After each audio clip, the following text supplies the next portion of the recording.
ফরিদপুরে নগরকান্দা উপজেলার ডাঙ্গি ইউনিয়নে পাড়াদিয়া গ্রামে আদালতের দেওয়া ১৪৪ ধারা অমান্য করে একটি নির্মাণাধীন বিল্ডিংয়ের কাজ চালিয়ে যাওয়ার অভিযোগ উঠেছে। বিস্তারিত শুনুন বাদী বিবাদীর মুখে। আমার মানে দখল দিতেছে না, জবরদখল খাইতেছে। কারা খাইতেছে? এই হারেস কাজী জহুরুন নিসা। এই জমির মূল মালিক কে ছিল? মূল মালিক আমার মা খালা রাবিয়া কুলসুম, ওয়ারিশ সূত্রে আমি আব্দুল সালাম মুন্সি। 10 শতক। এই কতদিন ধরে জবরদখল করে আছে? এই প্রায় 20 বছর 25 বছর। এই জমির RSS কাদের নামে? আমাদের ওই যে ওয়ারিশ সূত্রে আমাদের। বর্তমান বিএস কার নামে? বিএস ভুলে হয়ে গেছে জহুরুন হারেস কাজী। মানে বিএস রেকর্ডটা তাদের নামে ভুলে হয়ে গেছে। জি জি। তা এই বিষয়ে কি আপনি কোনো মামলা করছেন? হ্যাঁ, মামলা কোর্টেও করছি 227 নম্বর পাবলিক 17, এবং এই যে কোর্টেও 144 দাঁড়ি 144 দ্বারা জারি করা সত্ত্বে তারা কি কাজ করতেছে? না, হ্যাঁ কাজ করতেছে, মানতেছে না, এই কোর্টের নিয়মও মানতেছে না, ওভারটেক করছে, অমান্য করছে। দাগ নম্বর কত? দাগ নম্বর 171 নং পাড়া দিয়ে মৌজা 400 নম্বর দাগ। এই মোট কতটুকু সম্পত্তি আপনার? মোট 56 শতাংশের ভিতরে 10 শতক আমার শরীক সূত্রে মালিক কলামূলে। নম্বর কত? দাগ নম্বর 171 নং পাড়া দিয়ে মৌজা 400 নম্বর দাগ। এই মোট কতটুকু সম্পত্তি আপনার? মোট 56 শতাংশের ভিতরে 10 শতক আমার শরীক সূত্রে মালিক কলামূলে। আপনার নাম কি? আমার নাম জুহুরে খাতুন না, নিসা জুহুরে নিসা। আচ্ছা, স্বামীর নাম? হারেস কাজী। গ্রাম পোড়া দিয়ে।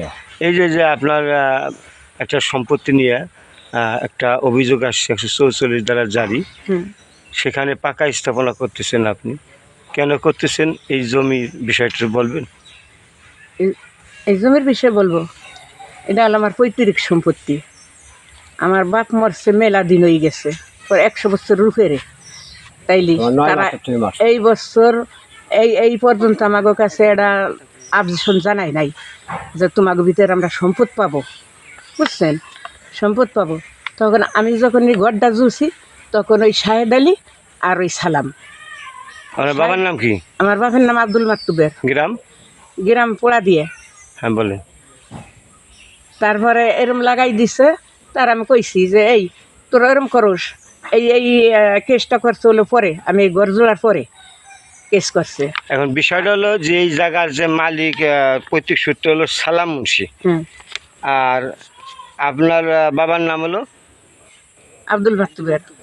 তাহলে গোষ্ঠীতে তো ভিন্ন, কিন্তু এই জায়গাটা RSS এর মালিক তারা। তাহলে আপনি সেক্ষেত্রে এই জায়গায় পাকা স্থাপনা করতেছেন কিভাবে? এই আমার ফুফু বংশ, আমার বাপ মারা গেছে বাদে আমাকে 27 বন্ধুর ঘর ছিল, ভাঙ্গি নিয়ে গেছে, কাগজপাতি সব টিরাং ধরে নিয়ে গেছে ওই মসজিদার নালা।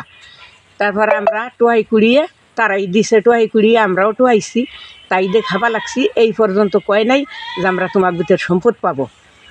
তাই আমি একটা বই থুইছিলাম তার কাছে, সেই সালাম মুন্সির কাছে, সেই বইটা নিয়ে পেছে লাগাইছে যে বইটা আমার দলিল করে দেবো। বল বইটা তো আমি জমা দেবো না, আমি থুইছি মর খেস, আমি জমা দেবো কে?